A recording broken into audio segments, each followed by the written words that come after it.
Wait, is this on? Hey guys, give me a zoom. Give me a zoom.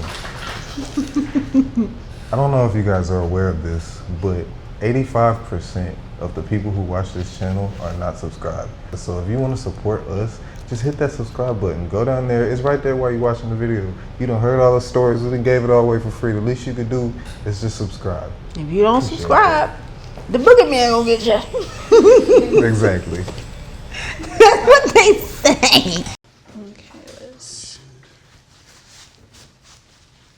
So I'm going to print out the cream first, and then I think I'm going to hand draw the. That's fine. Unless you want it that exact shape, like you. I don't care. You don't care, gotcha. I trust your vision. Perfect. Yeah, of course.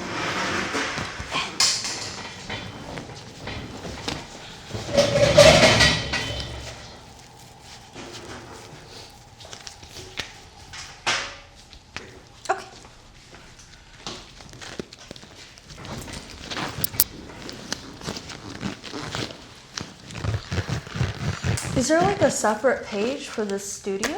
Mm-hmm. Cool. I'm gonna send you all of it. Okay, thanks. Yeah, that'd be great. Yeah, we have a page for this and for the studio, and then we all have our own separate pages. Cool. Awesome. And do you tattoo as well? Yeah. That's awesome. Wow.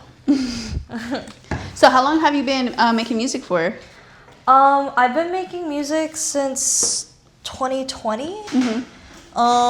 But I feel like I didn't really take it seriously until last year. Mm-hmm. With, you know, like branding, what's my visual identity, mm-hmm. what like content strategy looks like. Like I kind of just did whatever I wanted, which mm-hmm. I think was really helpful for my process mm-hmm. because like doing that without pressure kind of helped me figure out like what type of genres I did like and maybe wanted to stray away from. Mm-hmm. And it helped me build a lot of the connections that I still use today. Yeah. Whereas I think if I was more picky from the start, I maybe wouldn't have been, you know, as open. Yeah. So you got to experiment. What kind of genres did you get to experiment with? I did like so much. I did like electropop, city pop, K-pop.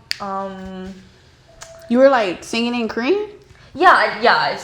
That's cool. That's cool. I still plan to. Mm-hmm. I just do more English, just because, you know, I mean, yeah. What's your background? I'm half Korean, mm-hmm. and then I'm ethnically half German, mm-hmm. but like American. Yeah, no, I get you. It's all mixed in there. Yes. So right now you're landing on indie pop. Do you want to introduce yourself to the people? Let them know who you are, what you do. Okay, yeah. Hi, I'm Hanari. I'm an indie pop musician based in Houston, Texas. I blend a lot of my Korean roots in with my music.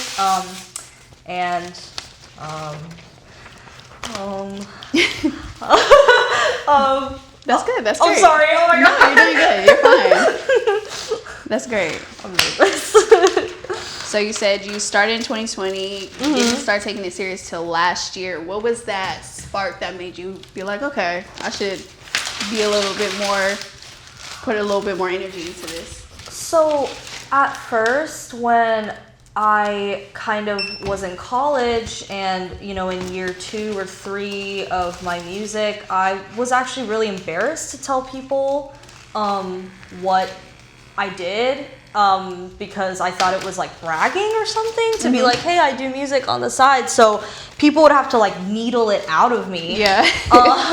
But once they did find out, everyone thought it was like really cool and really supported me. Yeah. And so the more that kept happening and the more I kept finding what I really like, mm-hmm. I kind of started realizing that it is actually cool to maybe like embrace my passion, shocker. Right. And then so I kind of was like, hey, I actually want to lock in and I actually want to do this for real. It took a lot of like just a few people being very, very supportive. Like there's this girl named Lamaya, like she does a lot of stuff around Houston for videography and film, and she was like, hey, I'm gonna put together this entire music video for you for free mm-hmm. for one of your city pop songs, and like it's just something I wasn't even seeking, but just more of these opportunities started coming up, and it kind of felt like the universe was maybe trying to tell me to keep going and taking it seriously and make my own opportunities too. Yeah. So yeah, that's kind of what started it. And I'm really happy that I decided to do that. Do you feel like the time that you're spending building that sound, you're becoming more in tune with like a specific sound that you feel like is yours? Yeah, so I am indie pop because I think, you know, my past discography is very colored and like mixed and just a lot of different things. But I think I really specifically love the 2010s kind of Y2K sound, kind of like Kesha, Marina, those people in electropop more. Those are the people that I grew up listening to. So with my new like next singles and next EP/album, I really want to like pay homage to that genre, and while kind of trying to carve my own path with that as well. And then we'll kind of see where it goes, because I think like with branding, I guess the con is like people do like consistency, so you can't really do every single thing you want without it maybe seeming a little directionless, you know? So I do need to stick with like a bit of a branding, like consistent sound. Yeah, man, that's business. That's the business part. Yes. Sometimes, like as creatives, we do have to put ourselves more in like a specific box to try to get a specific audience. What do you think your audience, or like your target audience, how would you describe them? Or who are you trying to target? Yeah, I think the people that I want to target are people like me, so like women who really like expressing themselves, people who I guess are more like deeper thinkers, I guess, queer individuals. Oh, thank you so much. Oh. I'm sorry. Here you go. I have to like unstick myself from the chair to.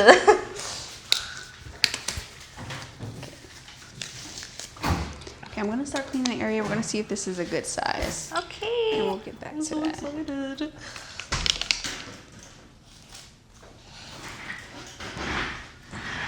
Okay, go ahead and relax. Let's see. You think you want it more like along your collarbone? Yeah, I think that'd be great. Okay. Like in this area? Or maybe like lower? here? I don't know. Oh shoot. Well. No, it's okay. We're gonna see it and then you're gonna let me know. Okay. So no. But you were describing your specific target audience? Oh yeah. Yeah, so I guess people who like to have fun in their 20s, queer people,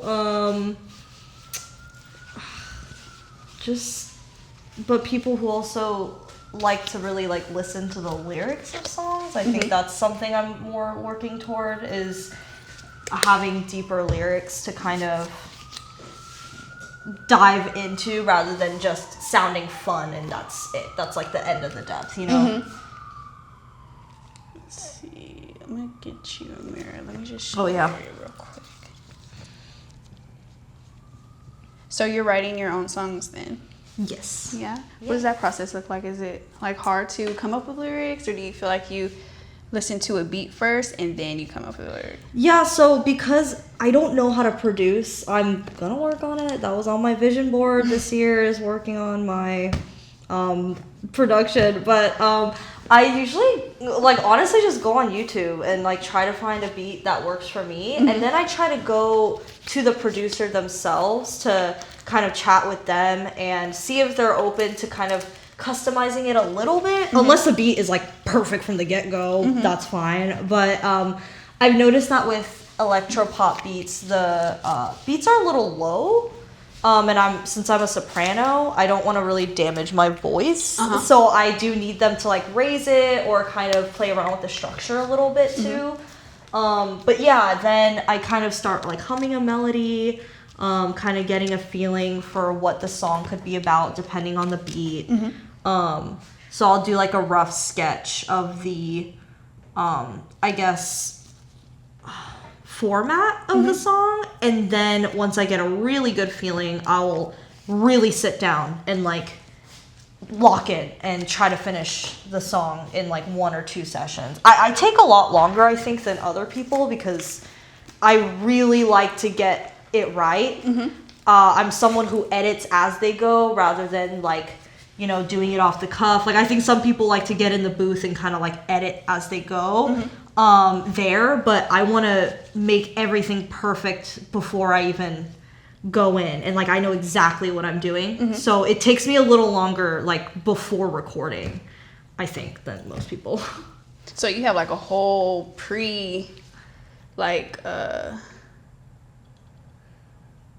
what word am I looking for? Like you sit with it before you even go into the studio and actually record anything first. Yeah. How are you doing that? Are you talking with the producer like back and forth before you go into the? So Like, a lot of what I do is online. Like I don't. Okay. I mean, I would love to work with like local Houston producers more. Like that is something I am desperately seeking actually, but because a lot of the producers that I work with are like overseas or you know across the US, like I can't get in the studio with them. Gotcha. Which is why it's important that the beat is like exactly correct before I go in. Like I mean, they can make edits after, but at the very least the structure needs to be like perfect, you know, before going. Okay, let me get this part. I think you might have wanted it smaller. I think you mentioned that. I feel like this is closer to the model I sent you, so we can make it smaller if you want. Honestly, I think this is fine. Oh, I think that sits really pretty though. I think that's great. Yeah. I love this. Okay, so with the red string then, because you said you kind of wanted it to go this far, I think... Oh, what do you think? How far do you want the string to go out? Maybe kind of like here-ish, but Okay, not like all the way down. That's what I was thinking. I'm like, so you want this to go out? No. Okay. Yeah, no, I think Okay. just whatever. Not whatever, but... No, yeah, I get what you're saying. Okay, let me get the marker. Is this necklace gonna be in the way of you, or... I'm trying to decide. I Yeah. don't think so, really, Okay. honestly. If it is, I can just take it off. Because it's later. literally just that too. Yeah. Okay. Oh my god, wow. The string. I'm so freaking excited. This is gonna look so cool. Am I being like filmed right now? Yeah, Oh, we okay. started. We started, but you're doing amazing. Don't worry. Do I need to like look in the camera more? Do I That's need- your camera. Do I need to like mute? This is your close-up right here. Okay. Okay, so another question with this design. Do you want it to be, because I was, when I was making the string flow, I was thinking of different things. So one, I was thinking more of like a Chinese charm where it has like the red string. Like that? Yeah, exactly. Like Love one of it. those. Or I was thinking more of like the crane dancing around the string. That's what the extra lines were. And it kind of is in the shape of those clouds you sent me. I think it would be a really cool thematic through line to have this. So that. Okay, Yeah. gotcha. So we'll make it more like a charm. Maybe. Yeah. Because that's what this was. It was like, this is the top of the charm. No, I love it. Okay. It's cool. Although I don't even know if this part is like the fact that the crane Yeah, it's itself just- is a charm. yeah, I don't that's know what if I was that's thinking. necessary. Okay, yeah, that's fine. Like maybe just the string kind of. Got you. Okay. Yeah. Yeah, that's exactly why I was thinking that the crane was becoming more of a charm, but you want the string to be around the crane rather than like on the crane. Gotcha. Yeah, more conceptual. whatever. Gotcha. Oh my god, this is gonna look really cool. Let's see. I think I'll do a similar style to this then. I need to flip the canvas really quick. How do you guys choose like what clips to use? Just random. Just random? Like just whatever, like sometimes it'll be funny, sometimes if you like go really introspective, it's like that. Okay. Or usually like something that kind of explains like who you are, what you do. Okay. I'll try to think of like really good sound bites. Okay. If you give us a bunch of good clips, they'll all get in there. Yes. Okay. Do you have a YouTube channel? Yes, I have YouTube, I have Instagram, TikTok, everything.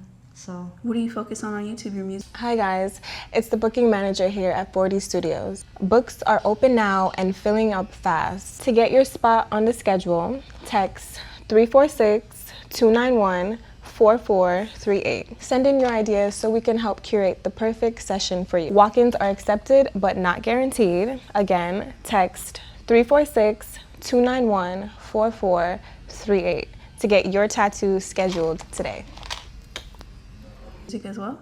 Yeah, music. I'm actually really bad at YouTube. I need to do more. No, it's bad. Like, honestly, the only YouTube is hard though. To be fair, like it's kind of hard if you, especially you're doing music, you're already a creative, like It's hard. It is hard. Like, it's hard to do everything by myself, except, especially with TikTok, where it's like, you have to post 2 or 3 times a day to get even a little bit of traction or like multiple. so it's gonna go behind it. Oh my god, and yeah. then it's gonna go on top of it. I love it. Love it? I love it. Perfect. That's great. Okay. Yeah. Do you want the line to be thinner, or do you think you like it that thick? I think I want it to be thinner. Okay, that just lets me know what needle size I need, but we'll do that. Okay. Okay, perfect. But yeah, YouTube is hard. It takes a lot of energy, especially if you already have a job and you're already trying to do other creative things. But do you do other creative things other than music? Like, do you paint or like? Yeah, well, I crochet. I've been trying to think of things I could do to like incorporate crochet into my like visuals. So let's say I'm planning a music video. I think it'd be really cool to, crochet like an actual clothing item that I could wear. And that's obviously like one of a kind because I made it. So I'm trying to tie that in. I really like writing. I haven't done it a lot recently, but actually like the first career profession I wanted to be was actually a novelist. Like I What type of books would you have written? So in 5th grade I wrote a 120-page novel. It was a derivative of like 5 different like things I had written, but it was all fantasy. Okay, like short stories, or was it like one story? It was one story. Yeah, it was a 120-page full. That's actually a story. It wasn't good, but that's a lot of. You built a whole world, I bet. Yeah. What was it about? So it was about It was about this queen, and she like cheats on the king with with a soldier, and then the king like dies because this guy named Lord Wolf kills him at this banquet in the woods, and the queen needs to learn how to fight and survive, and she meets friends along the way to avenge her husband who she cheated on, but that's What were you watching? It sounds like a mix of like Game of Thrones and Twilight and... Yeah, no, it is interesting. I feel like I did take inspiration heavily from this one novel. I completely forgot the name, but I do remember certain scenes that I feel like I copied. Like, just straight up, I feel like I copied it. Yeah. But at the time, I was really into like Harry Potter, and I was always really into Star Trek, which is it's sci-fi, but I was always really Same into realm. Yeah, I guess. No, that actually sounds like a fun story. And it's 120 pages. That's a lot for a 5th grader. Yeah. What were you, like 10? Yeah, shoot. No, I was 11. 11? Yeah. Hey, I mean, it kept me busy. Do you still write? I would say not right now. I took a lot of short story classes in college though, because I really wanted to use that to like both, fulfill credits but also keep writing. And I really got into more short stories. And so, I don't know, I periodically look through my work and I'm like, I think I could do it. I think I could keep writing. I've been thinking of starting a Substack or something. Okay. Like just to kind of Get it out your system. Yeah. Because I like telling stories and, stories of emotions, I guess, through song, but song is really limiting too. Like, I don't want everything to rhyme sometimes, Like, I don't, I mean, like, and I know some songs don't rhyme, but I feel like you need to be like David Bowie or something to, like, really get away with that. I mean, you could do like a poetry over music or... Maybe, yeah, I definitely could. And I actually have written poetry, and none of it rhymes. Like, I don't even try. It's more about, like, the themes and the motifs that really come through. Yeah, so I have sometimes felt the song is very limiting, and I keep telling myself I'm going to do stuff. It sounds like you have a lot of creative energy, though. Thanks. And it's, like, it's pent up. It's just... Okay, you ready? Oh, my God. Yes. You got that one on your arm already. Okay, let's do the first line. What if I start like freaking out? Like, guys, I don't think I can do this anymore. No, I'm kidding. It's the fact that you're saying that you're already doing it. Like, we're literally in the No. middle. Yeah, it was a bit. That's a good soundbite. No, I'm kidding. That was bad. Sorry. You're okay. I also do skits on my Instagram. I do skits like of like satirization, like self-satirizing. So I have 30,000 followers. Thank you. Period. Hold the applause. Period. No, I'm kidding. No, let me applause for you. Thanks, guys. Because that's not an easy Thanks, feat. guys. Thank you. I really needed that today. I don't know. I feel like people who get a lot of followers get like a big head. But I feel the opposite because now that I'm really into content, I'm constantly looking at my engagement rates, and I'm like, oh, so my engagement rates are bad for this amount of followers. How can I do differently? Like, it's always looking up. So I take that energy and I kind of like joke about it to myself of like, okay, now I'm technically micro influencer status or whatever, and I like kind of made a character of like being so haughty about it. Yeah. And actually, I think my cousin is like my biggest op, because like my last skit, he commented like, oh, like, but I feel like you're actually like that in real life. Damn. What the heck? Putting your business out there. What are you doing? Stop! Please stop! Like, I need you to stop. Like really, really. No, and I didn't want to delete it because I think that would make it look like I really am like that. It's your page though. That you got to remember that. Like, it's your page. Like, if there's a negative comment, I'm deleting it. I don't care. No, and I'm not around these parts. I'm not gonna call him out by name because like people are gonna go after him. It's gonna be so bad. Like, they're gonna be pounding on his door. People are just so into me, but no, exactly. You're the biggest pop star right now in the world. No, I know. It's so good. I love it. I love being so famous and popular. Do you have like any like dream stages that you would want to actually perform, or do you get to perform a lot? So I'm actually looking for spots. Let me know. But I just feel like electropop is not like the thing in Houston.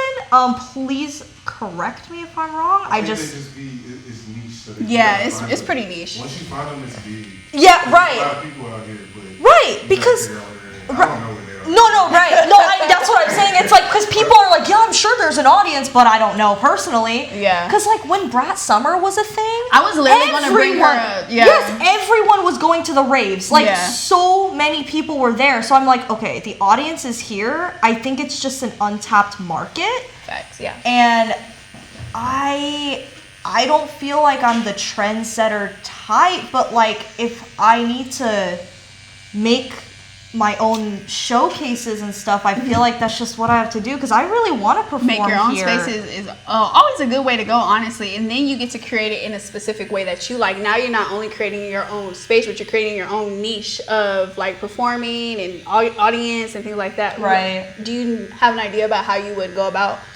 trying to create that? Yeah, so I've been actually talking to a few musicians. I haven't found a lot of artists, like, you know, singers quite yet, but there are a ton of electropop DJs here. And they kind of just do different niches. I mean, house is really big in Houston, so I think a lot of them do house, but I think, you know, just with more talks, I think I can really get something together with them, you know? I think it's just a matter of like being like, okay, let's stop talking and let's, you know, actually, you know, find a location.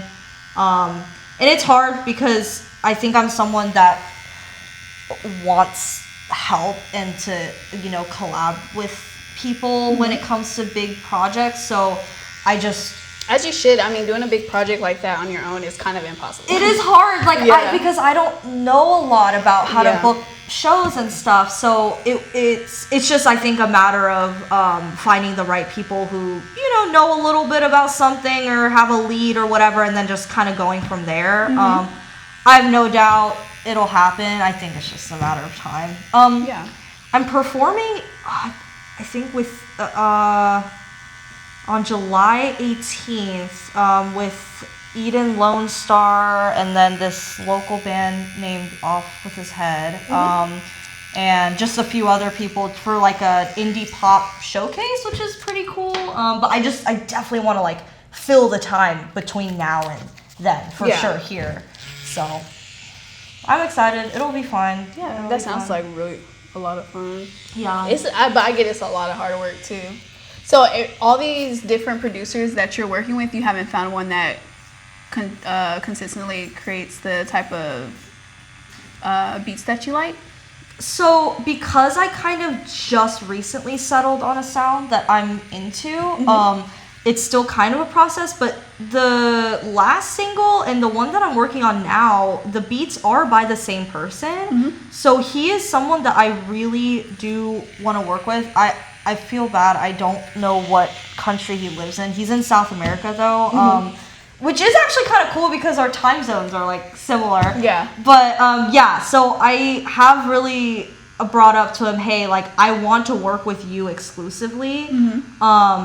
So I hope we can do that because it is a little bit difficult, like, going around hunting down producers all the time. Like it is a lot of work, especially because all of their rates are different, which is fine, but I'm also somewhat on a budget. Right, so. right. Yeah. That's why I was asking. I'm like, because I feel like a lot of people who make music like have some like a friend or someone they consistently work with, but you're saying since you're building that up, this is like you're like experimenting. Yes, that's why I also want to work with a lot of Houston locals because I feel like it would be a really cool experience to be able to like sit down with someone and go through the beat with them or like have them make changes in real time, like kind of hang out, I guess, kind of too, and have that connection. Because it's really cool to talk about music with other musicians and, share visions. And I think in-person collaboration really can't be beat. I feel like every time I've collabed with someone, songwriting wise, or had someone be like, hey, trust me, like let me put something in a beat that I think you'll like, and I didn't even thought about it before, but once they put it in, it's like, oh my god, this, I definitely would not have thought of that, and it made the song so much better. Right. So it's really cool, and I think I definitely want to reach out to more Houston locals for that. I just need to find them, I guess. Yeah. How are you going about looking? You said just online right now? Yeah, Instagram is like my biggest mode of a contact. Yeah. It's great that you make the skits about being a micro influencer, but like it low-key is great because when you reach out to these people love seeing that K. They love seeing. It is true. I think I have gotten more opportunities because just the fact that I have more followers and sometimes, I mean, the engagement rates don't even matter because I was talking about this with my boyfriend and he was like, look at all these other people with thousands and hundreds and thousands of followers and, sometimes they're barely breaking like 2,000-3,000 likes, and so Instagram is kind of stingy though. It's fickle. They're kind of hard. They kind of hard on the hoe over there. They're but I feel like TikTok. Are you on TikTok like that as well, or are I'm you on still TikTok and I'm not great at it. I just need to up my game. Instagram for me, like, because I feel like we all like grew up with Instagram, so it's like you kind of know it a little more. But with TikTok, like, I don't know. I feel like the audience is a little bit different. It is different. It is, yeah. But I think it's different in a good way. I think TikTok is more forgiving and they leave space for growing as a content creator rather than on Instagram.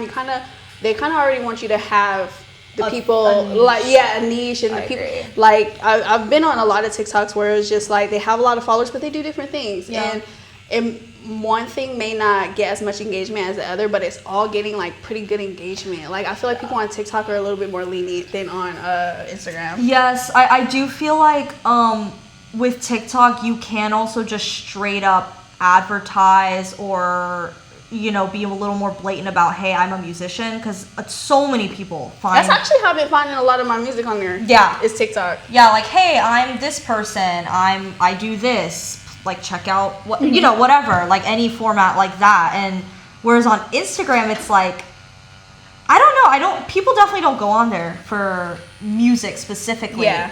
And so I feel like call to action conversion rates, I'm sure I could like look at that if I wanted to, is I think higher, and like the playlist ads from there, I feel like I've definitely just noticed a lot more traction on my songs when I advertise them on TikTok.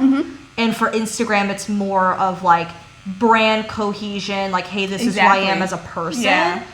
Which is why I like Instagram so much, because I feel like I can really express myself. Yeah. But a lot of the, I don't know, bigger musicians on TikTok, I see them and yeah, they'll post like personal stuff, but I also see a lot of other musicians posting really the same stuff all the time, which is fine. But it does kind of give me hope of like, okay, I don't need to do like, crazy high quality, like, literally other things. post now, perfect later. And I feel like you're doing that. Like when I look at your page, I do feel a brand. I do feel a specific identity, especially with the edits. Are you editing your own stuff, or do you have a specific person do that? I do most of my edits, but oh my god, I have to shout out my roommate and friend, Lisa. She has a creative multimedia account, and she's done a lot of my more artsy edits. She did my most recent kind of artsy edit that kind of showcases like my multifaceted identity. She does a lot of my like photographs and stuff, so she's really cool. She does more of my like high quality edits, and I kind of do the more, like definitely the skits or like just me singing in my bedroom or whatever. But yeah, she's so good. She graduated with a digital media degree. Like, it's so good. I'm happy that she's working for me for free. Because she's come up with some good stuff. I've seen it. I'm Yes. like, this is very she's early getting 2000s. better Yeah. exponentially. It's crazy. Yeah. Like, I feel so lucky to have people like that around me that are like, oh, I'll do it because I really like you. Yeah. Like, okay, thank you. Whereas, if I was trying to do it alone, like, I'd have to go and pay someone like hundreds of dollars to do something of that quality. So it's really cool. Like you're building a team slowly. Yeah, I am, and it's really cool because it's all my friends. That's great. A creative team of friends. Yes. Do you feel like project management is hard since like you're going to be the face of it? It's kind of like your thing, telling people what to do or telling people how you want things done. I feel like I'm pretty good about telling people what I want, only because I'm just such a perfectionist, and I think the outcome of the project to me outweighs the like slight discomfort of having to tell someone, hey, can you like fix this? Yeah. And I think with the creatives that I work with, I think they really like constructive criticism or, hey, like, what do you think about this idea? Because I think like I said before, bouncing off ideas with each other really helps both of us. So I don't find it difficult at all, but I also really like trusting people's vision. I feel like that's why I just want to surround myself with people that I really trust and like my friends who are into that, because like I don't really need to tell them what to do, and I don't want to tell them like what to do, unless it's absolutely necessary. Like I feel like Lisa, for example, like really understands my vision, and she's like added to it too, and has like kind of redefined like what I can do just because she has a skill set that I don't. So I just feel like building in-person community has like just always yielded the best results, and I just want to like keep doing that slowly but surely. Yeah. Yeah. In that creative team that you're building, what all kind of positions do you think you need to have there to create like the true vision that you're looking for? So I think something that is really important to me is like visual identity. I feel like I'm working at least to try to make a clear kind of silhouette, I guess. Like, oh, that's Hanari. Like, oh, I see it. That's her aesthetic. I think it's kind of working with the like kind of Gyaru, like Japanese fashion that I do, because I don't think it's as like popular in Houston, so it definitely. I was gonna ask you more about that too. Like, do you want to describe how do you say it again? I don't want to say Gyaru. Gyaru. Do you want to explain what kind of style that is for the people? Yeah, so Gyaru fashion is just like one of many subsets of Japanese fashion. It was very popular in the 2000s. It's still popular now, but it kind of was started then. I think it's honestly very inspired by 2000s black fashion. There are some controversies with some gals, that's what they call like people who do Gyaru, who I feel like they put on a little bit too much self-tanner, if you know what I mean. So there's that. But yeah, it's very inspired by like American 2000s culture of the time. Lots of like maximalist prints. And No. no, okay, I wouldn't call it black. Cut that, I'm kidding. But I do think they were really heavily like putting foundation that was so not their color, if that makes sense. Like to the point that it's like remember when Tokyo came on here and she had that makeup style? It's like the opposite of that. She came on here and had more like a geisha makeup. Oh, like white? Yeah, okay. yeah. Like it's kind of opposite of that, but it's that extreme. Very. No, you're not making your face black though. Brown. Like brown. Like it's not. Yeah. I wouldn't. It's really because they already have like really like pale skin. So even if they do have like a darker skin tone, the makeup style that they're wearing is just it's a little bit extreme, but it's not blackface. Yeah, it's just I think like people sometimes have taken okay, I don't know much about it. I just think when I see some of those photos from the 2000s, I'm like, I really wouldn't do that if I were you. Like that is not I don't know. It's not something I feel like safely like, yeah, go out of the house looking like that. That's gonna be really good. Like I like that. It's an extreme makeup style. It is for sure. I definitely don't do it 100%. I just take little honestly, what I seen, the inspiration that I seen you post was like pretty tame. It wasn't like Yeah, it's cool because it still stands out, you know, especially like here, but it's not so much that it's I don't want to say weird, just I don't know, like it's not too extreme, I guess is what I'm trying to say. I definitely don't use foundation that's not my skin tone. Yeah.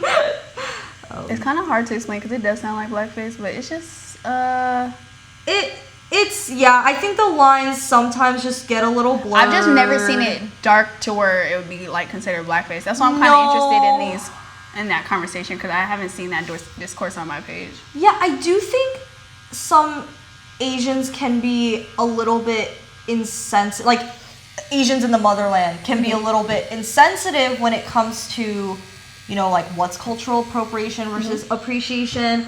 When I went to Shibuya back in like November, I saw a ton of Japanese people with locks, and I was like, that conversation I do see a lot. Yeah, no, that's it was, but I think they really see it as like, wow, like this is so cool, and like it's, I don't know, like honestly, I don't know if it's them trying to, you know, like appreciate the culture or that they just think it looks cool on black people, so they just do it. Like I genuinely don't get the rationale. I don't claim to.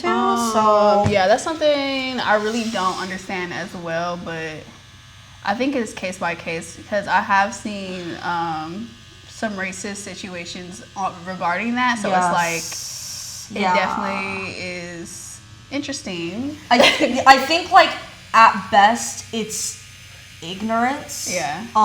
But I think at worst, I don't think it's pure mockery. curiosity. Yeah, I don't think it's like mockery because they're literally wearing it on their body. Yeah. And they obviously think they look cool in it, but it's like you clearly don't understand the cultural implications of blah blah blah blah blah. So it's just different, I guess. But you're inspired by Gyaru makeup and the fashion Yeah. and just I guess general like Y2K Yeah. fashion I think is really cute. I like the silhouettes. I like the different textures that they provide.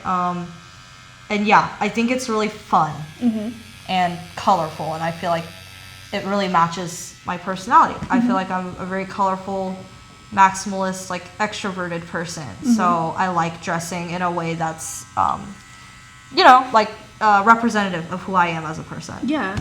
Do you feel like that was how you grew up, was around music, or do you feel like this is something that's like really completely your niche, like in your family? Like, do you have like musicians? Do you play instruments or anything like that? Yeah, so my dad, I feel like, was a really big influence in me just going for something big in music. He's always encouraged me to sing. Like, he's always known that I was a good singer. I have really fond memories of us like doing karaoke together. Like, he loves singing too. And so like he would always call them like daddy-daughter duets, and I thought that was really cute. Like, I always sang in the car with him, and like I never had the like shyness of like, oh, like I shouldn't, sing. Like, he always helped me embrace that that's a passion of mine, and like that it's good to embrace. And I think like with songwriting, it's really cool because singing to me was a different passion from writing. But then, songwriting and singing my own songs kind of was a way to connect those. And I didn't really see it as like an obvious connection at first, until I got the tools to do so. When I was in high school, like I kind of got I got a DAW, I got Logic. My dad like purchased Logic for me even before I knew I wanted to make music. Yeah, what's Logic? Logic is a DAW. What does DAW stand for? Something audio workspace. It's like, FL Studio, Logic, Ableton. Those are places where you can make your music, whether that's like recording your voice or instruments or plugging in a MIDI to, make or record your synths. So yeah, Logic is a workspace that is specifically Mac only, which pros and cons for sure. Yeah. But yeah, like he downloaded that for me without me even realizing, like 2 years before I even wanted to do music. He got me like recording equipment, and it was all sitting there. And then, one day I was like, I think I want to start doing covers on SoundCloud. He was like, okay, yeah, I have everything set up for you. He's like, finally. Yes, I know. Like, I feel like it's just so weird, like almost to be like, you really knew, like before I did. Yeah. Like, you really knew. What kind of music does your dad make? He does not make music. Okay. But he really likes singing. He likes, supporting my artistry. Actually, it's kind of funny.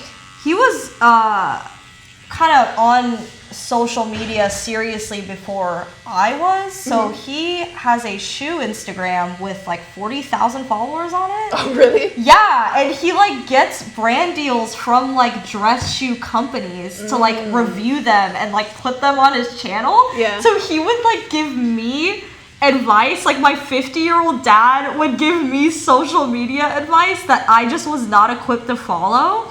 And now he doesn't take it like as seriously anymore, but there was a time when like he was posting every day. Yeah. Like he was on the content creator.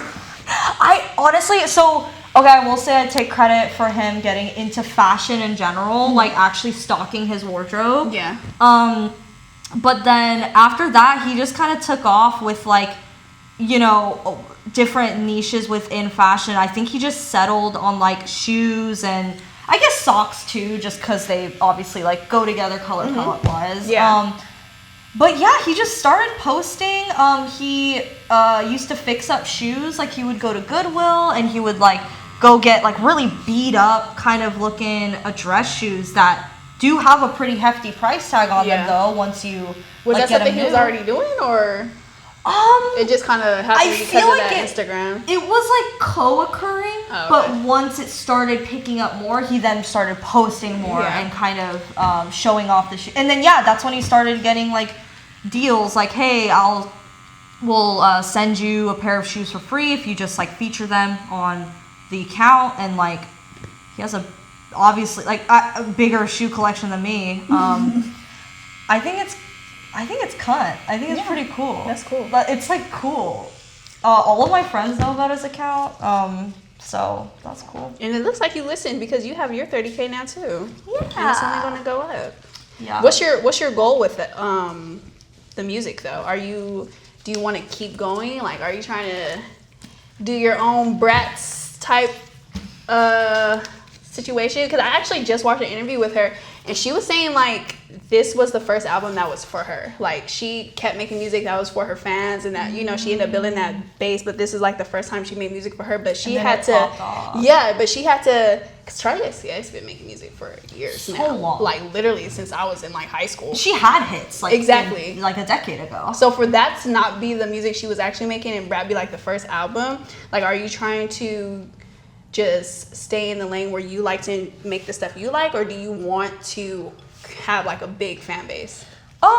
Imagine if I was like, no, I'm doing it for money and bitches, obviously. Yeah. Honestly, but that's honestly a valid answer, to be honest. Like, no, I'm saying like, do you want to go big with it, or is this like something you're just like experimenting with? No, that's actually a question I ask myself as well, because like I don't want to lose myself in the little like minute details or things that come with a music career, like I guess like recognition or whatever. Like, I really would like to say that I want to keep it like pure about me, and I do feel like because like I have recently started making music, like just the stuff that I like, but I feel like people sense that though, like the authenticity. Right. I mean, obviously, I think once a label backs you with enough money, you can get famous and, you know, have fans, because people like anything. But no, okay, I didn't mean it like that. But I do think, especially like as a grassroots independent artist, like I really have seen other people being independent, and like I can really tell when there's passion behind the work, and combining that with, you know, being actually like good at the craft, like enough for, you know, there to be replay value. I think people sense it, and people want to support stuff like that. So it's because it's really satisfying to see artists come from lower budget to like moderate budget, and they're like opening for this kind of cool person, and, you know, just keep going up and up. I don't know if, you know, like my goal is to sign with a label or whatever. I just kind of want to stay authentic to like who I am, and kind of continue looking inward to be like, okay, is this next decision for me, or is it something I feel like I have to do for other people? I feel like I've had to do that quite a few times over the past year, and I feel like a lot of the stuff I wasn't satisfied with my content, or like what I was doing with my music behind the scenes, was because I was paying so much attention to numbers and not like, okay, wait, is this what Hannah wants to do? Like, is that what I want to do with this right now? And if the answer is no, then like I just try to stop and regroup, which I think is hard because I think social media is like still very much the Wild West. Like, facts. Like people say they know how to go viral and Bob, there's a formula. Like, sometimes maybe yes, but so many people go viral or like get successful on social media for so many different things and niches that there really is no formula. And I think once I figured that out, because I was trying to like copy other people, like, oh, you know, this video went viral, so maybe I can do something similar, and not getting the same results and being really tied up in that failure. But once I kind of started doing stuff that I like making people laugh. So I was like, okay, how do I make my music into something that people could laugh at and also show a little bit of my personality, you know, with, okay, I can poke fun at this type of culture and me, and, you know, I'm fun-loving, all that stuff. Yeah. So, that's, I don't think that answered your question. No, it I did. just It did. started It did. ranting. I feel like I so should. I'm actually loving it so far. It's so fun. I'm trying to like focus in. No, yeah, for sure. I'm sorry. I forgot about that. I'm so sorry. No, it's fine. It was ruining the No, shot the that's entire totally time. my fault. I totally forgot about that being right there. I just didn't want to break. Huh? I just didn't want to fall break. Oh. Like the last two. How is I see. the Makes sense. pain level? The pain level? Yeah. You're singing really well. Thank you. The pain level's okay. I think like Do you feel like it hurt more than that one? no, No. but I think it's because I'm talking. I do feel myself getting like out of body a little bit sometimes, but I think it's like I think pain takes a bit of like mental fortitude, you know, and then like doing the interview. That I was actually wondering about that. Like, how do people like just talk? I'm looking at that right now, and they're just like talking with their hands, and they're having a conversation, whatever. And I guess I'm kind of doing that. I guess you just do it. I don't know. You literally just sit and do it and just vibe out. I mean, I think it'd be different if I was like getting my ribs tattooed or something. Yeah, I wouldn't even let you do that. No, I wouldn't. No, I you'd have to take me to a psych ward if I was like, hey, I want to get my ribs tattooed on camera. No, literally. That's ridiculous. This is going well though. I really love this design. What made you want to get a crane? So I want, if possible, I mean, obviously mine's change and I'll grow older, but right now I would really love for all of my tattoos to be like oriental designs, especially like Korean imagery. So this one I designed myself, kind of putting a lot of different elements together to create something that was special to me. I feel like a lot of people get butterflies, but I mean, it makes sense. Butterfly like is a girl staple. I'm sorry. We all. it is. I have my butterfly tattoo. We're Yes, stamped, like girl. it's cute. It's so cute. It's the classic. Yeah, and I feel like for me it meant, you know, like changing my mindset and like new beginnings, and spider lilies apparently mean the same thing, and then the Korean talisman for like an homage to my culture. And then the crane, to me, I mean, in Korean culture, it represents like long. It's a specific crane too. It's a red. A red crown crane, yes. It represents like longevity, loyalty, fidelity, like all these, like harmony. A lot of these things that I want to have in my life, like especially when it comes to music. I wanted to get something that would commemorate this experience. Like every time people asked about it, I'd be like, there's this really cool story. That's awesome. Like I it's love so that. cool. And then so like with longevity, it's like, you know, longevity of my love for music. And yeah, and then harmony with myself and like who I am as a person, staying true to myself. Think I need a little more peace in my mind, you know, calming my thoughts. So maybe this will remind me. Yeah. I love this design. I think it's a really pretty design. I think so too. You did amazing on it. Thank you. Thank you. What the heck? It looks amazing. And I love these sort of designs though. Like you brought me something. As soon as you said it, I was like, yeah, immediately. Yeah. Oh my god. What other things like do people get on here? Like, is it just random like stuff? It's random. Some the last one I did, she got her stage name tatted on her, but it's like her signature. Okay, that's really cool. I know. I was like, that's actually so cool. Oh man, Which I also have. I have Soul Caresser tatted on me too. Soul Caresser, amazing. How did you come up with the name Hanari?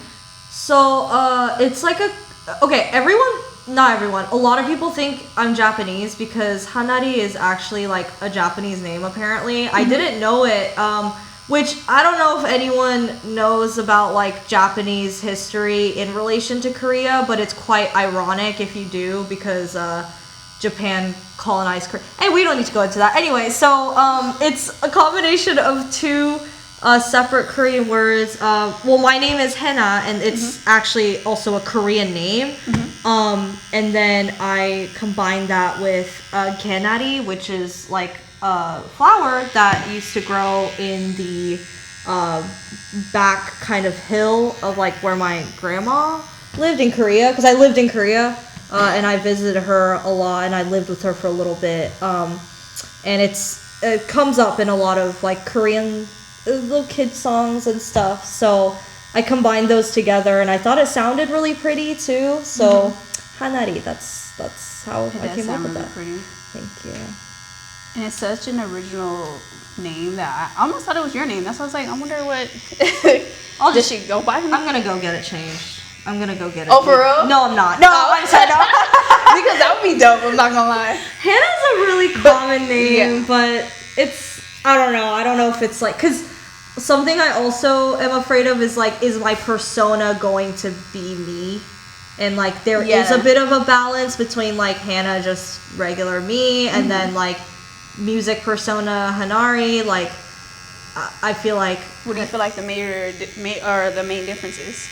I think Hanari is just really volume turned up, always at her like fashion best, and her makeup is great, and like she is always energetic and but I mean I think, you know, I'm a pretty energetic, I'm all those things. I'm not like pretending to be someone I'm not, but I think there's a certain quality of like being on, you know, as Hanari versus like I'm just hanging out with my friends. I don't really want to talk about content or music right now. Like I'm good on that, because it's honestly sometimes it really feels like work.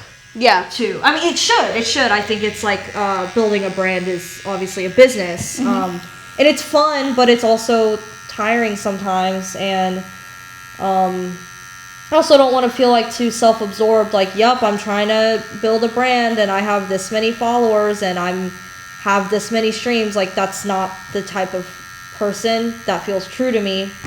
So I don't want to do that all the time, obviously. And talk about it all the time. Yeah, like it's... Honestly, talking about content creation gets really, really annoying. Because it's already so much work. It's so draining. Yeah. It is. Like, I love commiserating with other people, I will say. Like, people who take content creation just as seriously, and them being like, you know what? This shit sucks. Like, sometimes it just fucking sucks. Like, can we talk about that? Because, like, I spent this many hours, you know, putting in all these edits and thinking this was gonna do well, and then I post it, it gets like 40 likes, and you know, talking about that stuff is really validating and like almost vindicating. But like, also I don't want to talk about how bad it is just all the time either. Like sometimes it's like you're beating a dead horse. Like we can just talk about something else now, you know? It's like people who talk about work all the time. Like, is that... That's what it is, low-key. It is. Yeah. It is. And sometimes you don't want to talk about work all the time. It's not fun. I actually don't want to talk about it at all. No, yeah, I mean, that's fair. I think it can be fun to talk about like strategizing for like brand awareness and like brand cohesion for other people though. I like solving problems and like fixing stuff and experimenting, so if like anyone were to come to me for advice, like I love sitting down with people and like kind of bouncing off ideas, because I think it's really fun to do it for like other people as like Do you create content for other people? No, I don't. I have like kind of sent ideas to people, but I think it would be really cool to create content for people. I guess that would kind of be like a third job or something, but I think that would be something that could be really fun, and maybe I should look into it more. But I try to work with like what people give me. I feel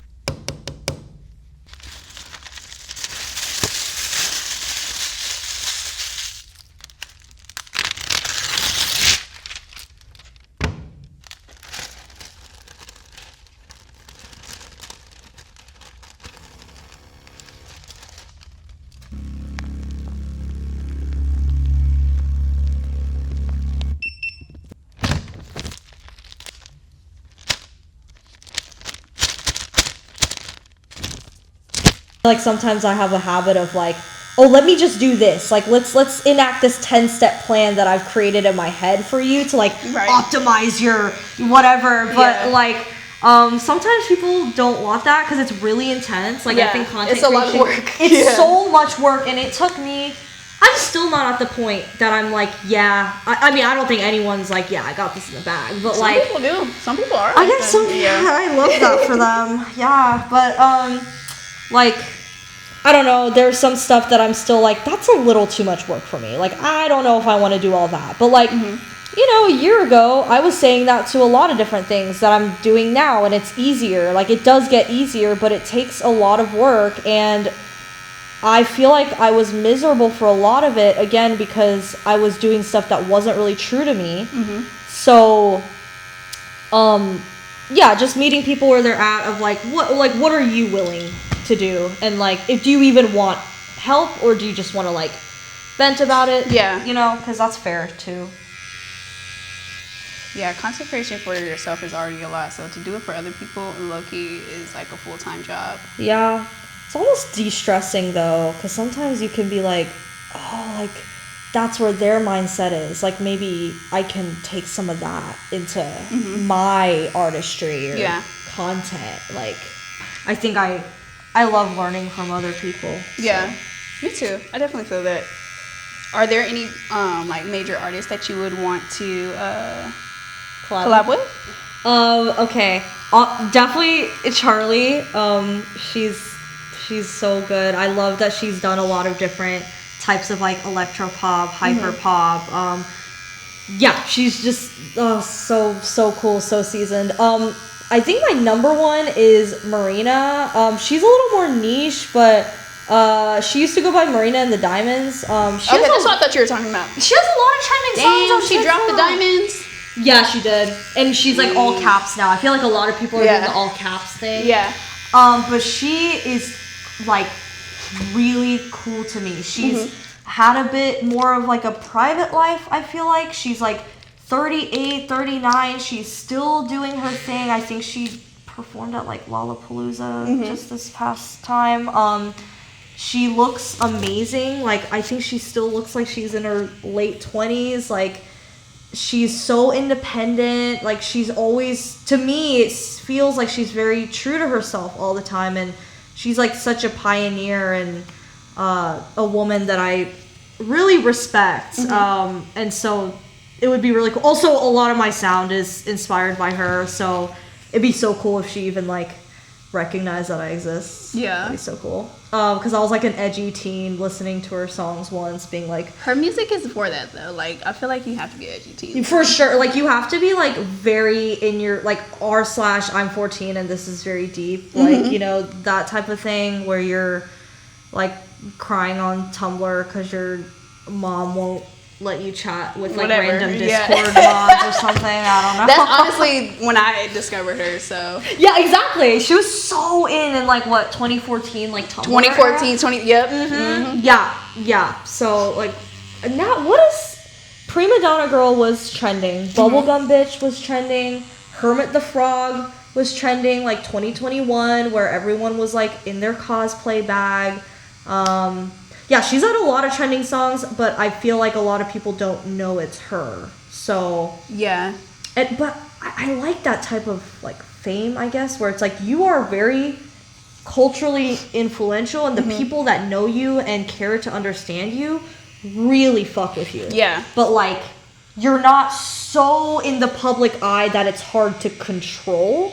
That is maybe like my goal almost, is to not have so much pressure, because like I wonder how Charlie felt when like Brat just blew up. Like I don't think she was expecting, I mean maybe she was, I don't know, but like she said her label was like gonna drop her if it didn't do well or whatever. Right? So like I just wonder how she felt when that happened and she was suddenly like in the mainstream, because she was, I feel, not underground, but like she definitely wasn't the main pop girl by any means before. So like she's been working at this for a super long time. So long. And yeah, I don't know.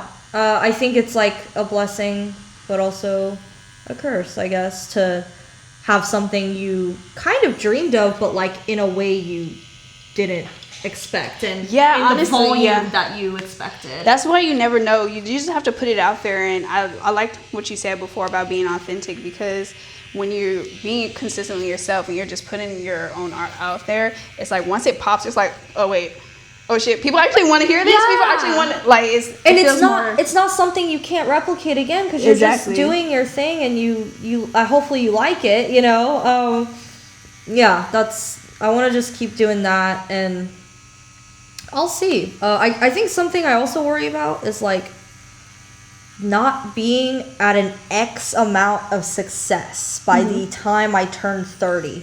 What's your definition of? I think it's ever changing. I think like the goalpost keeps changing, and I think like, not to bring up like, oh, because I'm a woman, but like I do think there's like a bit of a thing of like women thinking they like disintegrate by the time they're 30, and they're like no longer like viable like career wise or like beauty wise or whatever. And like I'm really trying to fight that, because, and that's why I think Marina is so inspirational to me, because she's literally 38 and still doing her thing, probably like honestly like happier than ever from what she talks about. And so I think like I want to continue that mindset of like things get better the more you know yourself and like gain experiences in which you learn more about yourself and evolve. And like you can't do that 100% in your 20s.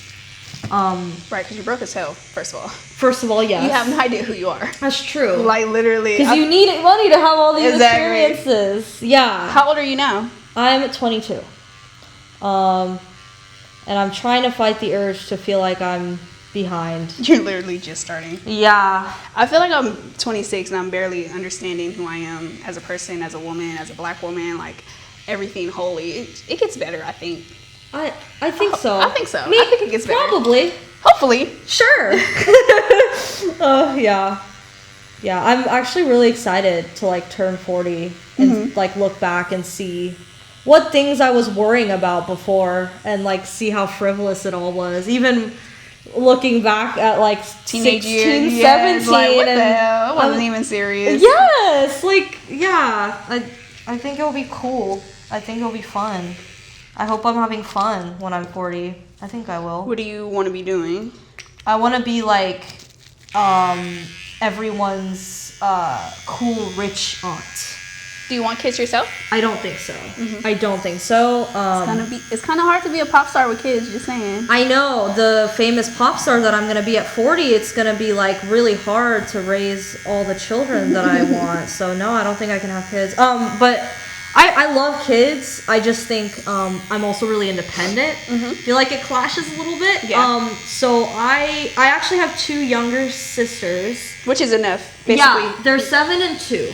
Oh, Very young. Yeah. Are you very really young. involved with helping? Yeah, I mean, they're in Austin, so, you know, only a 2.5-hour drive. And I still, like, have a really good relationship with them, which is something I was really worried about when, like, the announcement came that there were going to be, like, I wasn't going to be an only child. I was like, well, you know, once I go up so to, you were like an only child your whole life, and I Until just realized 15. you said 7. Okay, yeah. Yeah, so it was jarring. I was like, well, great. Like, thinking about me, because I'm a teenager, I'm like, great, so you're dooming me to a life where I don't have any relationship with my siblings, and it's going to be awkward. Great, thanks. Like, but no, it's really cool. It's like, I think it's a really awesome, unique experience to have younger siblings like that.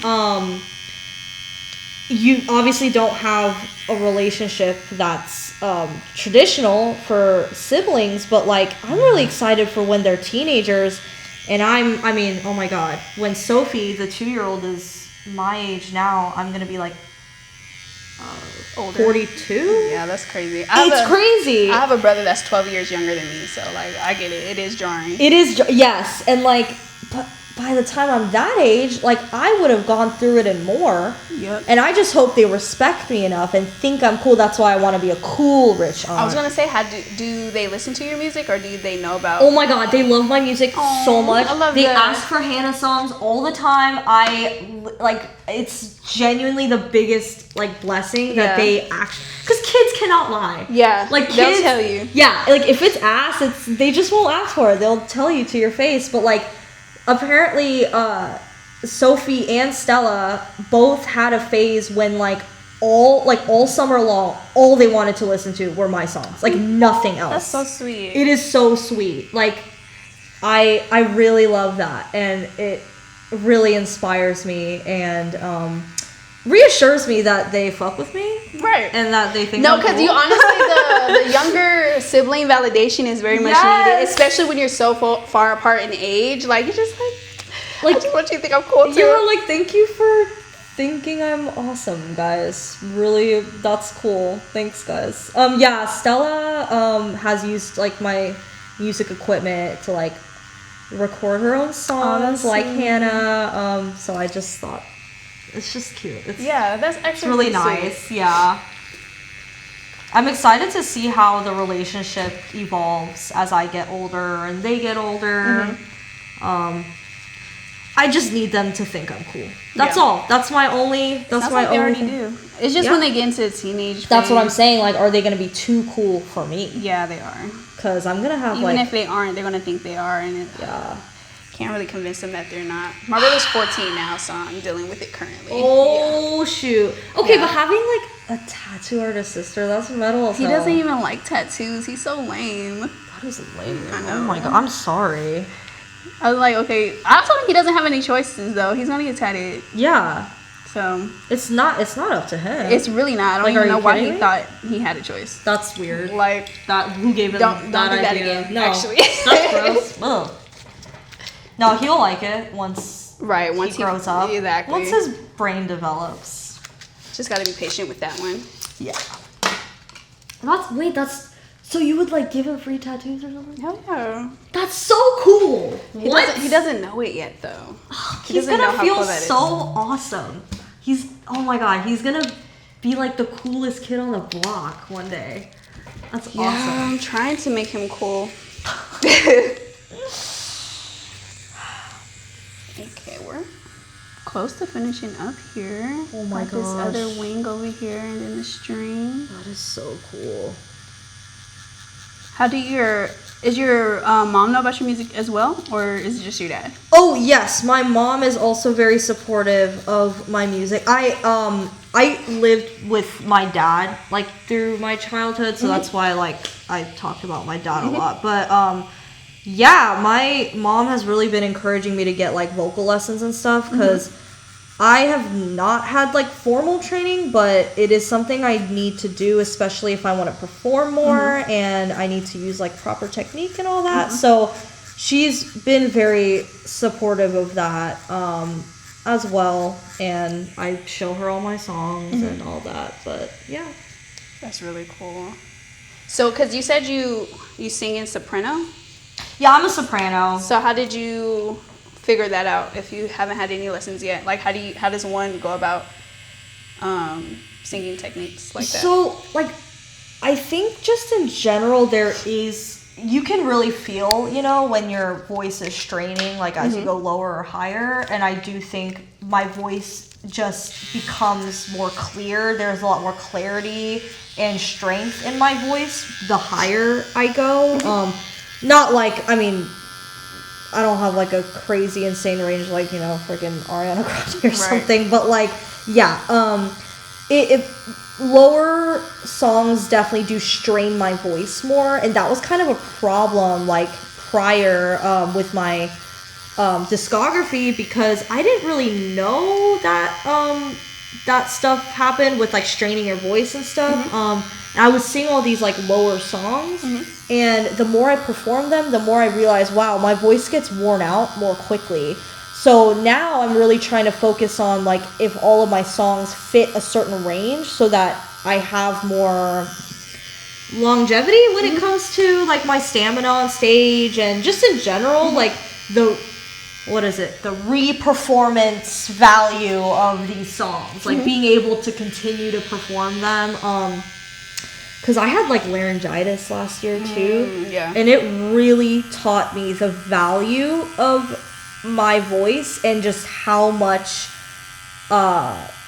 importance I put on the ability to express myself, like obviously talking, but also being able to sing. Because like I would try to push myself so hard, and it started to become like chronic laryngitis, where like as soon as it started getting better, I would try to sing and push myself, and then it would hurt to even try to whisper. So that was like really, really difficult for me. I felt like I wasn't even a musician anymore. Like I couldn't even perform and or record any songs. So once I got better, like once I actually gave myself the time to heal, I started putting more emphasis on doing like vocal exercises and trying to get that vocal coach once I kind of figure out the budget for that. Because it's really important, and I want to be able to do it until forever. I'm old. Yeah. So this is something you want to do forever. Yeah, I think singing, like even if I'm not releasing music, I think singing is always going to be something I enjoy. Love listening to the sound of my own voice. I'm sure that helps. Yes. So you said Charlie XCX, Marina No Diamonds. Not anymore. Were there any other people that you feel really inspired by and want to collab with? I love the K-pop band. Oh, there. This is like literally 2 lines though. Watch. We're like almost done. I can't talk during this. Okay. I'm not gonna be good. I'm almost done with it. Go ahead. Okay, thank you. That's it. Oh, yeah, okay. I really like this K-pop band named aespa. I feel like their visual identity is... I mean, I think all K-pop bands are just so polished. Like, they have to be. But I love them so much. They have, like, really pioneered a lot of different sounds in K-pop. They're just very cutting edge. And, like, they are trendsetters. And so it would be so cool to get on a track with them to kind of like lean into the more like Korean side of what I do, and like be a part of their journey, I guess. They're just, oh my god, their concepts are so thought out and so crazy. Like honestly, they're more of an inspiration, not like musically, but like brand wise. Like, they are just so put together. Like every single era they have is just everything is thought out. Like they obviously have like millions of dollars when it comes to the budget, but they're gonna give those K-pop bands some money, serious cash. Because I mean, honestly, they have choreography, like the wardrobe. Oh my God, I'm sure it's super expensive. Yeah, I can't imagine being that skilled. Like even like the worst. Would you add choreography to your like performances or music videos? I mean, yeah, if I was a good dancer, I would love. My white side like really got me. That's that German side popping out. Yeah. No, I know I just need to practice it, and like if someone wanted to like choreograph something for me, they would have to be really patient, but I think I could get it, and I think it would be really cool because I think dancing is a huge thing right now with like TikTok and like just really put together clean choreographies is really a thing. And so I think yes, there are people who very much focus on the vocals. So I either have to go two directions. One is like I need to get my vocals so good that like there are no holes in it, like no like weird pitch variations, like I'm standing there but I sound so good. Or the other thing is like there will be like breaks like in K-pop where like they sing and then they like dance for a bit because like it's too much choreography to actually sing. So like I need to kind of I'll see what's up. I just haven't gotten the opportunity to dance and show off my super awesome skills yet. But so when you're performing, what's the energy like? Like, what kind of performance are you giving to the crowd? I do a little shimmy. You do a little shimmy? I'll do a little shimmy. Like I like moving around, but a lot of times I do really like focusing more on my vocals. So especially when I'm like doing riffs and stuff, I do need to kind of stand a little still. But I like to move around, and I like to interact. I like to make eye contact. You know, do little shimmies, as I said, and just I guess like just feel out the energy, like, because I feel like, I mean, I think this is obvious, but like the more they're into it, the obviously less nervous I get, so the more I can like move. So something I like to try to do is like think of ways to make myself less nervous, like maybe do light crowd work before something to like, you know, get the people a little bit more ready, and I'm, you know, get myself a little more ready. That way, like, I'm not as nervous. I know that they're here to see me, and it'll be great. Yeah. It's just, like, I'm trying to remind myself, it's a fun time. Yeah. It's a fun time. This is just you being you. Yeah. So you still get nervous when you perform? Oh, my God. I used to have, like, awful anxiety, like, where I would, like, have these, like, little gagging fits before I would go on stage. Like, like, nothing would... It was just, you know, like, a nervous thing that would happen with my body. Yeah, I get so nervous. So I would really like to work on that. There's one musician that, I don't know who said it, but it always stuck with me, and like I really think about it a lot, where he was saying that like nervousness that he feels before a performance, he translates it in his head as excitement, which sounds so obvious, but I think is really hard to do and is such a big skill. Like the same, like, you know, energy, the sweating, the, you know, heart palpitations, all of that is stuff that you can get when you're really excited about something too. So like I think a lot of it is mindset, and that's something I really want to work on, is like mental fortitude and like the, you know, mind over matter type thing of like, this doesn't control me, like this nervousness, like whatever I'm feeling physically is not controlling me. Like I'm going to translate all of that like energy into like kinetic energy and like feed it into my performance and make it very energetic and like a good show. So it's something I'm working on, and to do that, I obviously need to perform a lot more, which goes back to finding more venues around here and stuff. So you're looking for them yourself and reaching out yourself? Yes. Do you have any... Do you want to give me some context? I'm going to literally... Do you want to give me some context? I'm going to keep it open for you. Thank you. Do you like performing, though, even though you do get nervous? I do like performing. I think... again, I'm like really a perfectionist, and like obviously with live vocals there's no like, oh, let's wind that back, guys, like let's restart the song. So it's a little hard for me, and I think I really focus on that of like, if I don't do well and if I miss some notes, like people are gonna notice, and then they're gonna hate me, and then I'm like just not gonna be able to sing ever again. Have you been booed or... No. Well then. Well, sounds like you're doing great so far then. Do people get... I feel like people get booed, girl. I guess people do, yeah, but I think you just have to be pretty bad. Exactly. I guess I'm not that bad. I guess I can't be that bad. Yay. Right. Yeah. Never been booed. You're doing fine. Yeah. No, How long does a performance usually last for you? I did a couple sets in Japan that were about like 30 minutes, and it was... So you're performing... Yeah, you're literally performing overseas. Okay, let's run that back. How was that experience? It was really cool. I got the opportunity because a producer that I've worked with for years and years with my city pop stuff specifically. He's a lot bigger than me, and he really hooks me up with like amazing opportunities. That's actually how I got to perform at South by 2023. So.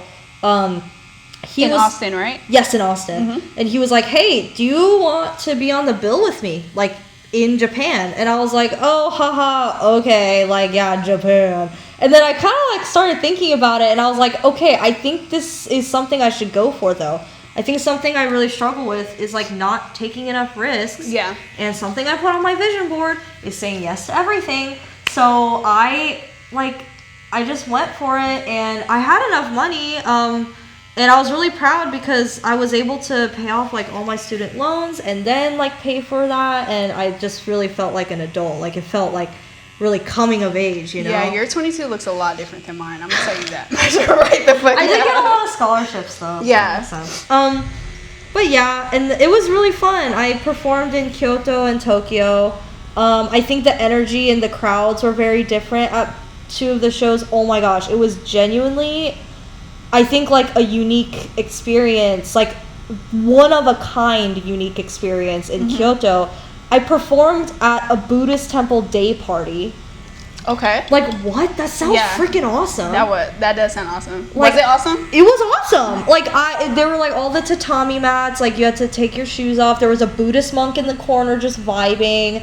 At the very end, he got on stage. Oh, wow. He performed. The Buddhist monk performed and like glitched out his vocals while he was like reading sutras from his book, and like was like, you know, doing it on the mic. And then he had this little synth pad where he was like glitching out his own vocals. It was like this ambient chanting. People were meditating, like lying down. Like, it was so sick. Like, oh my god, I wish I had taken a video, but I was just so in the enthralled. moment. Yeah, I was just in awe.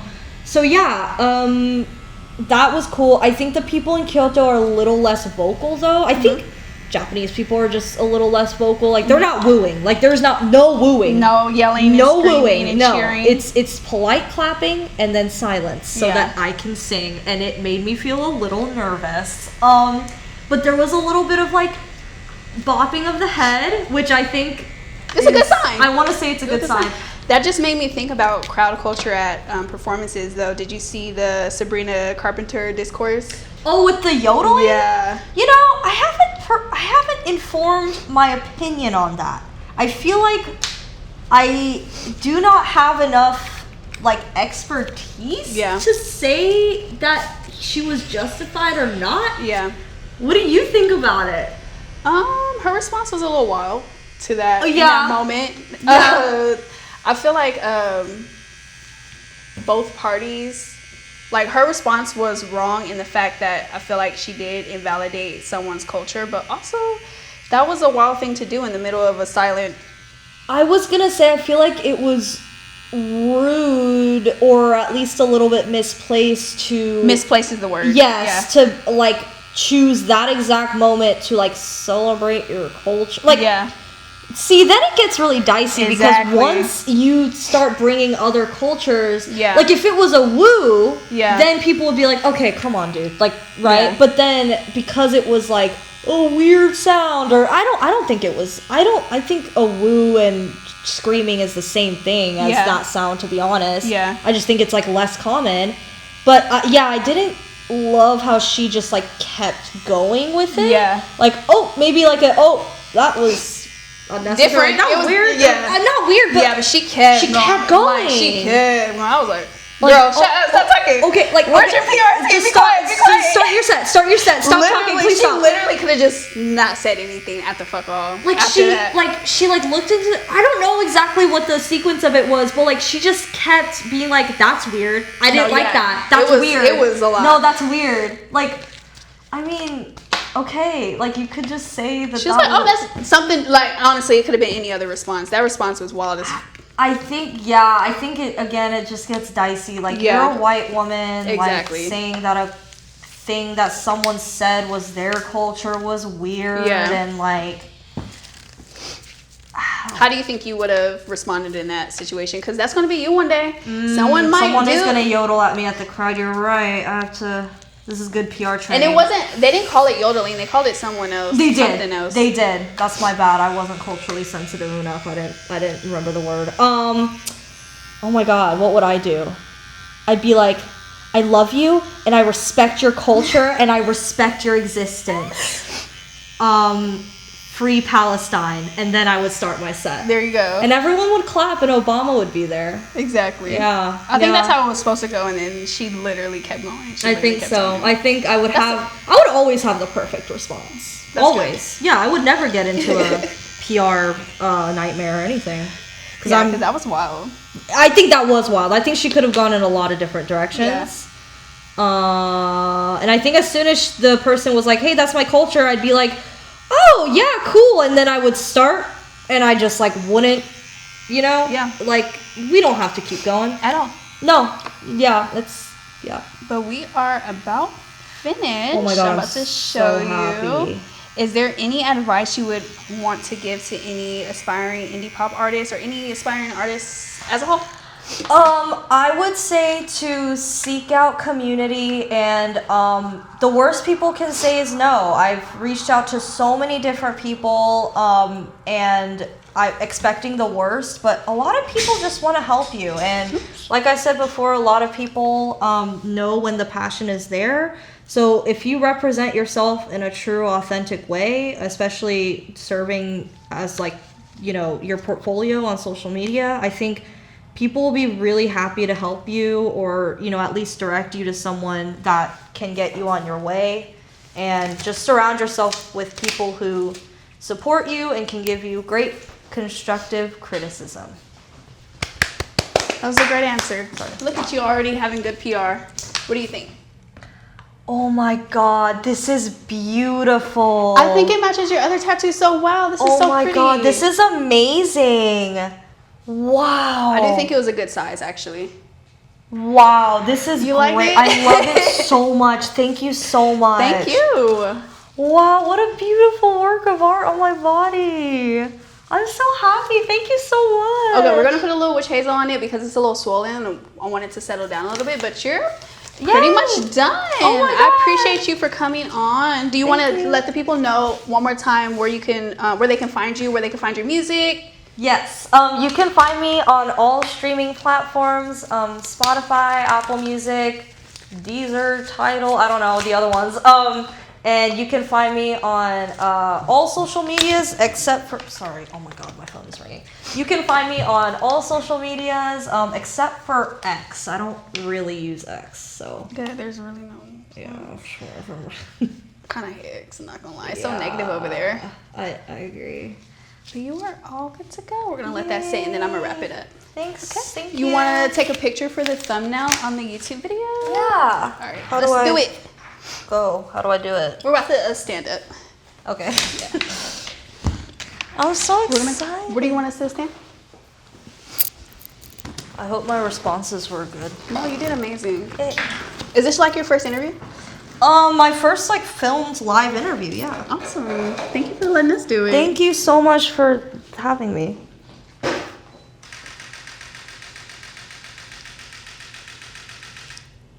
That's it? We're good? Do any of them look good?